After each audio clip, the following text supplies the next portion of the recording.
Getting to eat a teppanyaki style meal is usually a special occasion. It's something where you have to go to a very specialized restaurant. They have to have a special grill set up.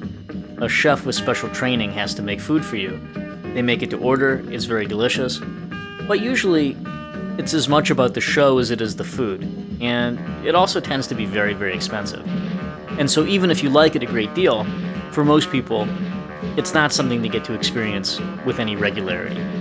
It's special occasion food. The cool thing about a Little Griddle is that it can make any time a special occasion. With a tool like a piece of Little Griddle cookware, you can cook a beautiful teppanyaki style meal in your backyard anytime you feel like it, and you're going to get the full experience.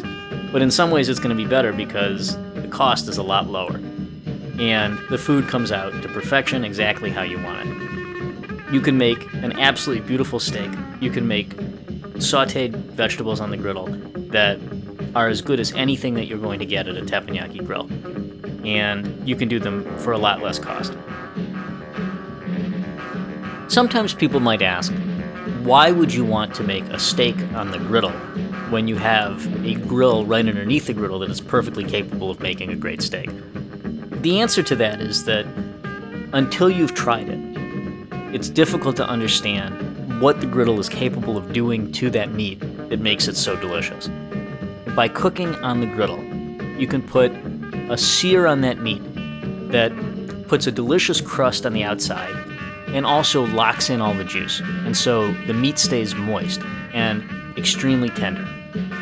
If you make a steak on the Little Griddle, you turn up the heat and you get the griddle nice and preheated, and you put the steak down on the griddle surface and you get that crust going. Look at the sear we put on that steak.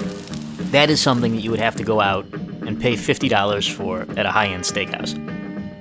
You can make this in your backyard anytime you feel like it. That's pretty special.